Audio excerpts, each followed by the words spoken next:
All right, you clicked on this video because you want to know cold call scripts for sales. What works, what doesn't? Should I even be cold calling?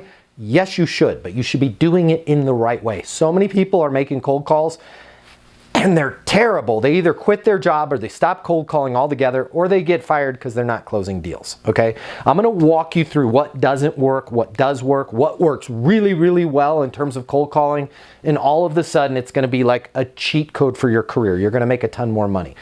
By the way, hi, I don't know if we've met before. My name's Matt Easton. I'm the founder of Easton University. It's the most effective sales coaching in the world. I'm actually going to show you jump into just a segment from one of our courses over at eastonuniversity.com.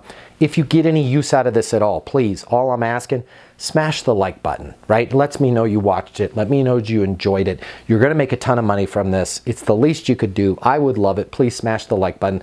Leave a comment. I would love to meet you. I want to see who's out there. I want to hear what you're working on. Okay, leave a comment and please consider subscribing to this channel. I'm going to be dropping bombs of knowledge on you on a very regular basis. But without further ado, let's jump into this segment from Easton University. I know it's going to make a huge difference for you. Let's run through some power scripts. Now, I know you probably hate the word scripts, as do I. But again, we want to be skillful. We want to follow a flow. We want to follow a process. So I'm going to use the term scripts, but I'm using that loosely. These are not the, typical, hello, my name is Rick. I am calling to save you 45% on your car insurance. When I say scripts, that's not what I mean. I think you're aware of that, but I want to make sure that we're clear so that you embrace these scripts, because these are really tools, these are really skills that are going to help you. What I'm about to cover is going to help you both in terms of cold calling, in terms of follow-up, when you have to leave a voicemail in a cold call situation, when you have to leave a voicemail in a follow-up situation. And what's really neat about the tools that we teach at Easton University is these are going to still work if somebody answers the phone. So again, you're not having to memorize 10,000 different scenarios and all of these things work. So let's cover some of these power tips right now. Before we get started, your first power tip, this is critical, this is vital for you. You have to fix your outgoing message on your voicemail. What? I thought we were gonna learn about cold calling. I thought we were gonna learn about follow-up. I thought we were gonna learn about voicemails when they answer. Yeah, we are, but none of that matters if somebody calls you back and there's no voicemail message at all, or it just says your phone number. This makes you look incredibly unprofessional and you lose all of this credibility. You have to remember, as we're working in sales, as we're working in business development, we need to have a very high level of credibility, authority. Wow, this is somebody I want to do business with. And our prospects, they're constantly going to be looking at us as if, man, is this the right person to work with? Is this a scam? Is this a ripoff? Do I really want to call this person back? The last thing that we want to do when they call us back is lose all our credibility with that robot voicemail. You've reached 555-55555, the thing that comes out of the box, okay? So fix your outgoing message. Here's what I would like it to be. It sounds like this. You've reached Matt. Your call is very important to me. Please leave a message or send a text on how I can best respond, and that's exactly what I'll do. Let's say you wanted to use your name, your full name, and your title in your company. I'm okay with that as well. You've reached Matt Easton, founder of Easton University. Your call is very important to me. Please leave a message or send a text on how I can best respond, and that's exactly what I'll do. Listen to the cadence and the tonality of my voice. Notice there's no background noise. Go to a quiet place and record, steal it from me, that exact same message. You're going to find people are going to start leaving you messages when they call you. You don't need to have it be a long-winded thing. You don't need to say, I'm sorry I missed your call. Never apologize for you being business. Just be very clear, be very consistent, and have a great, calm, yet highly credible tonality. You've reached Matt. Your call is very important to me. Please leave a message or send a text on how I can best respond, and that's exactly what I'll do. Beep. That's it. Okay. We have knocked out your outgoing message. Now, let's talk about mistakes that we make when we're cold calling. Mistakes that we make when we're following up. Number one, first mistake. we don't leave a message. If we're cold calling, we don't leave a voicemail message. So, there's managers out there that are teaching their people, don't leave a voicemail message, Ricky. Just keep calling them and they'll think their grandma's dying and finally answer the phone. That's not a skillful way for you to develop and grow your business. That's not a skillful way to get you to the income levels that I want to see you get at. And when we're on our weekly live calls, I want to hear about all the money you're making. If you're calling people and hanging up and not leaving a voicemail, you're not going to make the level of monies that people at Easton University are accustomed to making. Okay, so let's leave a voicemail. The other problem when we're leaving voicemails is we drop an F-bomb. I'm just following up. I'm just checking in with you. Following up, checking in. Horrible things to say. You're never going to say that. Even though you're making up follow-up calls, even though you're checking in with your prospects, when you say those words, following up and checking in, your credibility goes down. And again, I think about this stuff so you guys don't have to. You're then creating a relationship where it's like tennis without another person playing, where you're just serving the ball, bump, bump, bump, and it just goes away. Nobody hits it back to you. Because when you say words like I'm just following up or checking in, what you're telling that person is I will continue to serve the ball to you until you decide it's a good time to answer the phone. I will continue to follow up. I will continue to check in. We're establishing that our job is to follow up and check in with them, and their job is to answer the phone whenever they freaking feel like it. That's not a good relationship to establish, okay? The other thing, when we say things like I'm just following up or I'm just checking in, I want you to also remove that J word, just. Whenever you're using the word just, and catch yourself, whenever you use the word just, I want you to realize all of your authority, all of your credibility goes down. You are now weak. I'm just hoping that just maybe if you weren't just doing anything, that maybe you and I could just grab a cup of coffee. You sound weak. You sound pathetic, okay? So we want to eliminate the word just. You want a trick of doing this? This is what I did. And I'm not perfect at not saying just, but I'm really good. I went and took $100, went to the bank, got it in fives. $25 bills. Every time I used the word just, I had to take a 5 out, give it to somebody. Whoever the person was around me, here's $5. It was my way of eliminating the word just. Again, when we say things like I'm just checking in or I'm just following up, we sound desperate, all right? So those are big mistakes that you're going to make. Not leaving a message, saying following up, saying checking in, and using the word just. Let's talk about what we need to do in terms of our voicemail message to be skillful. What we need to do in terms of our follow-up. What we need to do when somebody answers the phone. Okay? The first thing I need you to realize, you are going to be exponentially more successful in your career the sooner that you can get in the habit of always taking the time and thinking about what is my connection to this person. And here's why. Unskillful salespeople, they constantly make calls. They constantly send out cold emails without establishing any connection. And I want you to think about the calls that you receive that you never call back or hang up on or say, I'm in a meeting, I gotta go, are people that haven't established a connection with you. They just jump right in to trying to sell you something. So the first mistake that people make is not having that connection. And what I want you to do is think about each person you're calling. How are you connected with them? Now, some of you may be saying right now, well, I'm not connected with these people at all, hence I want to sell them something. You have to get creative. You have to think beyond your traditional lens of the only way I can be connected with this person if they're a customer of mine. They can be connected with you through LinkedIn. Even if you're not first degree connections, if you're on LinkedIn and they're on LinkedIn, you're connected. You're a first degree, second degree, or third degree connection. I think you're connected to everybody on LinkedIn in that third degree. So it's easy for you to say, hey, we're connected on LinkedIn. They may be a part of the same trade association that you're at. They may be a connection of yours simply because their business is in Houston, Texas, and your territory is in Houston, Texas, allowing you to say, hey, we're connected because I manage all of the accounts in Houston, Texas. You have to be able to figure out, what is my connection to this person? Is it we attended an event? Is it they bought from us 3 years ago? Is it they called in 7 months ago? Is it that we're part of the same trade association, or is it as simple as they're an accounting firm and you're in charge of servicing all accounting firms in Texas? Okay, establish your connection. The next thing that I want you to do, whether they're answering the phone or you're leaving a voicemail, is you're going to say these 3 big things: who you are, what you do, and how you're connected. It sounds like this. Hey Bob, Matt Easton, founder of Easton University. You and I are connected on LinkedIn.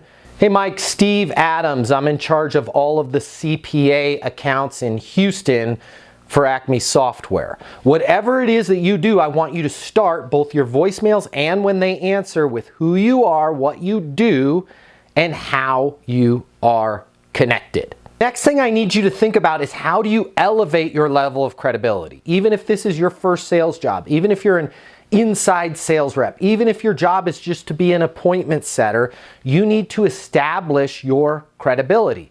There's 2 ways of doing that. One, you can lie and say, oh, I'm the CEO of the company. I'm the smartest person in the world. Please don't do that. I don't want you to lie. That is a disaster. There's a great way where you can take your credibility way up without having to make any lies or inferences that your job title is different than it is. And that is, you simply say these words. I wanted to reach out to you personally. Listen to how I'm saying that. I wanted to reach out to you personally. Only an important person would say, I wanted to reach out to you personally. A appointment setter is going to jump right in. We help companies like yours increase 5%. If I could just have 5 minutes of your time. Notice how you're sounding different, even if you are an appointment setter. Hey Matt, Brad Adams. I run all of our new customer relationships here at Acme. You and I are connected on LinkedIn. I wanted to reach out to you personally. Listen to how different that sounds. Listen to how organic. Organic meaning just rolled out. It just came off. You're not reading from a script. That's incredibly organic, and your authority sounds terrific. You've said who you are, what you do, how you're connected, and you've said, I wanted to reach out to you personally. Now that you've said all of that, who you are, how you're connected, you wanted to reach out to them personally, now you can simply, whether this is a voicemail that you're leaving or they've answered the phone, jump into the reason for your call. And here's a huge mistake that so many people make when they're leaving sales voicemails, when they're cold calling, when they're following up. They speak too much. They create some sort of mini sales pitch. It sounds like this. Hey Matt, Mike Adams here with Acme. If I could just have 5 minutes of your time, I'd love to show you how we can reduce Easton University's advertising expenses by 85 to 90%. If you can give me a call here, that would be great. Listen to the difference. Hey Matt, Mike Adams. I run all of our new business relationships here at Acme. You and I are connected on LinkedIn. Hey, I've got an idea that I'd love to get your opinion on. Can you call me on my mobile, 555-5555? Okay, so that's a great thing to put in after you've said who you are, how you're connected, and that you want to reach out to them personally, is that you have an idea you want to get their opinion on. Everybody in life wants to give their opinion. We love giving our opinion. Makes us feel important, doesn't it? Wow, somebody wants my opinion. Let me call Mike Adams back. Much more powerful than if you've got 5 minutes of your time. That is weak. That is pathetic. Okay, so the one bolt that you can add in there is, I've got an idea I wanted to get your opinion on. That's a great voicemail. Okay, also works when you're calling somebody. You're going to say who you are, how you're connected.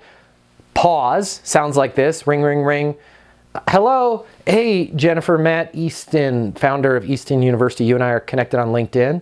Oh yeah, hey Matt, how's it going? How's it going? That's what they're gonna say all the time, right? It's going great, going great. Hey, I had an idea I'd love to get your opinion on. Pause.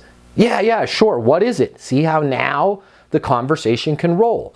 Now, if it's a voicemail, of course, you don't have to do any of those pauses. Okay, so same beginning, who we are, how we're connected, wanted to reach out to them personally. But let's give another one besides just, I've got an idea I want to get your opinion on. And that is, does it make sense to blank. So let's say you need them to do something. Instead of asking them if they want to do it, instead of wondering why they haven't called you back, just simply say, does it make sense? And then fill in the blank. When I ask you if something makes sense, I'm not putting any pressure on you. I'm not being manipulative. I'm not being salesy. And that's something that a very credible, high authority person would call. Somebody that's not desperate, that doesn't care either way, would ask if you think it makes sense because they don't want to waste their time. So it sounds like this. Hey, Bob, Matt Easton, founder of Easton University, calling to see if it makes sense to get that contract signed today. So when you want them to do something, just say, calling to see if it makes sense to schedule that 10-minute webinar that we had talked about with your team to give them some useful insights. Calling to see if it makes sense to add our new accounting module to your account. Can you give me a call on my mobile 720-660-3202? I'm calling to see if it makes sense to blank. You're going to find the person is going to be much more receptive and much more willing to do the thing you want them to do when you ask them if it makes sense versus, hey, you know that promotion's expiring really soon. We need to jump on this, right? Calling to see if we want to schedule that 10-minute webinar with your team. All of that sounds salesy. I'm calling to see if it makes sense to schedule a 10-minute webinar where we can give your team some insights. That's how you deliver, does it make sense to blank. Here's my 2 favorite words when you're following up with somebody. I know you can't use these when you're cold calling because it's your first call to them, but if you're following up with people and you've been through the rest of the Easton University training, you know how important it is to be NSO, next step obsessed. When you've scheduled a next step, you're going to circle back with them Friday at 2:30 p.m. if you haven't heard back from them before then. Okay, now you can be next step obsessed and use my 2 favorite words, as promised. Hey, Monica, Matt Easton, founder of Easton University. As promised, it's 2:30 on Thursday. Calling to see if it makes sense to get your team access to the sales coaching. Curious to get your opinion on that. Can you give me a call on my mobile? 720-660-3202. As promised. Again, when you say as promised, your authority, your credibility goes way up. And we've now communicated this is a mutually agreed upon call, and people love it when it's a mutually agreed upon call. Let's say you're circling back with a prospect that maybe had reached out to your company 6 months ago, 9 months ago, a year ago, or somebody you had a brief conversation with and it wasn't a fit for them then, but you want to retouch that account. You want to reach back out to them. A great way to do that without sounding like a desperate and pathetic person that's now bugging them 6 or 9 months later is to simply start the conversation with a compliment. It sounds like this. Hey, Jennifer, Matt Easton, founder of Easton University. You and I are connected on LinkedIn. I'm not sure if you remember me, but I remember you. Hey, I've got an idea, just came up this morning that I'd love to get your team's opinion on. Can you give me a call on my mobile, 720-660-3202? When you say, I'm not sure if you remember me, but I remember you, all of a sudden they're like, this person likes me, this person admires me, this person remembers me. It's hard to be a jerk to somebody who remembers you. So simply pay them that compliment. This is it with the does it make sense. Hey, Mike, Matt Easton, founder of Easton University. We both attended the conference in San Diego last year. I'm not sure if you remember me, but I remember you. I'm calling to see if it makes sense to get your team access to our sales coaching.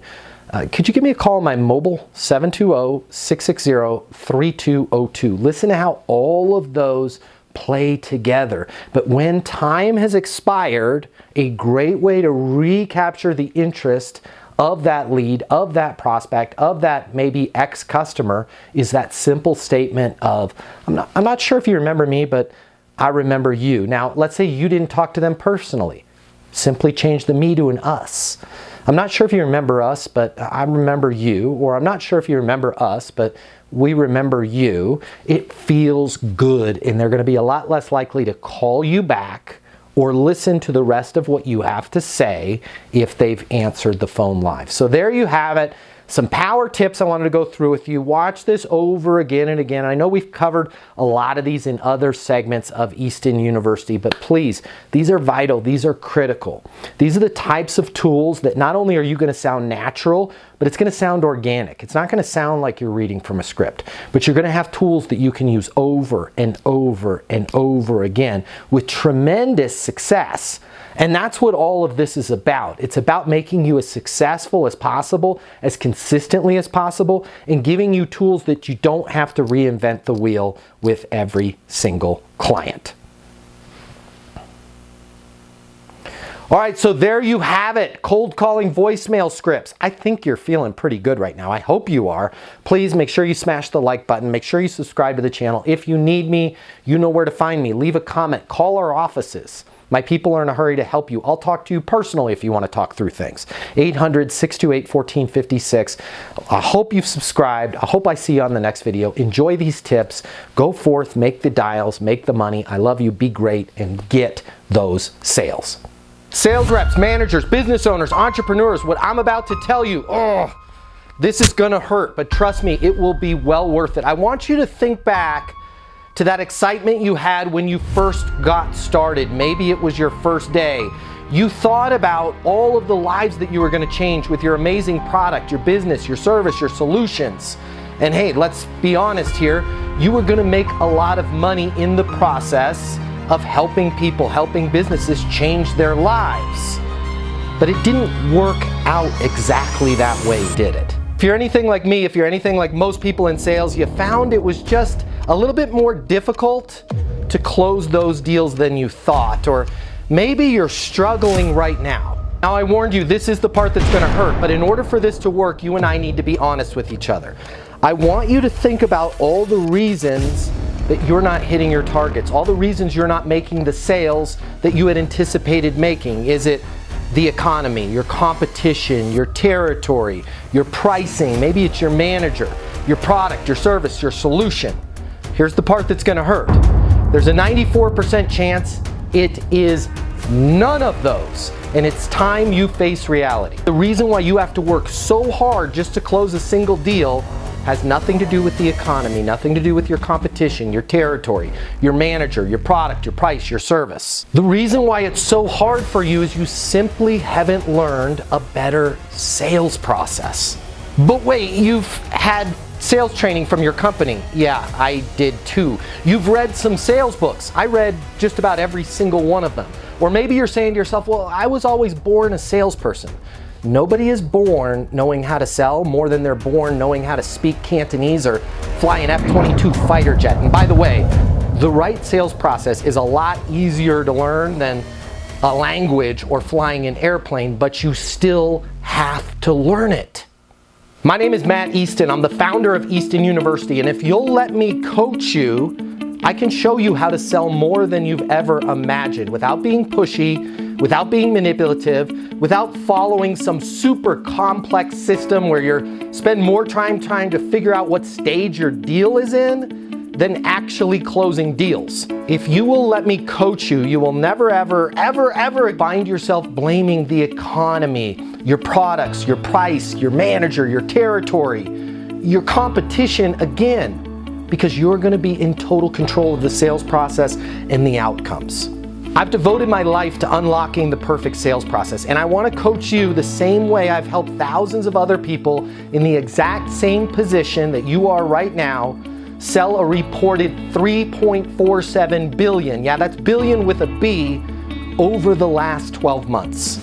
I've been where you're at right now. I know how to help you. I can show you in just a matter of minutes what will take you years of trial and error to learn on your own. Now, if you've made it this far, but you're saying to yourself, it can't be that simple, just trying a new sales process alone will not get me to where I want to go. I know exactly what you're feeling. I said those exact same things, and I was wrong. Having the right sales process changed absolutely everything for me. So I want you to do me and yourself this favor and spend just a minute or two over at eastonuniversity.com checking out what we've built. Now, if you spend a couple minutes and you decide that our coaching can't help you, it can't help you change everything about your career, everything about your life, no harm, no foul. You can continue to do things the way you're doing them right now. But just imagine, what if you head over to eastonuniversity.com right now and it connects with you? What if it is that simple? Suddenly everything starts to make sense and everything changes for you. Your career, your income, your goals, your company. You start heading in the direction you always thought you could. Isn't it worth taking a couple minutes and seeing if that might be the case? Easton University is more than a platform. It's more than live coaching with me. It's your future. And you and your future are worth it. Thank you so much for watching. I'm glad you and I have met each other, and I look forward to seeing you over at eastonuniversity.com right now.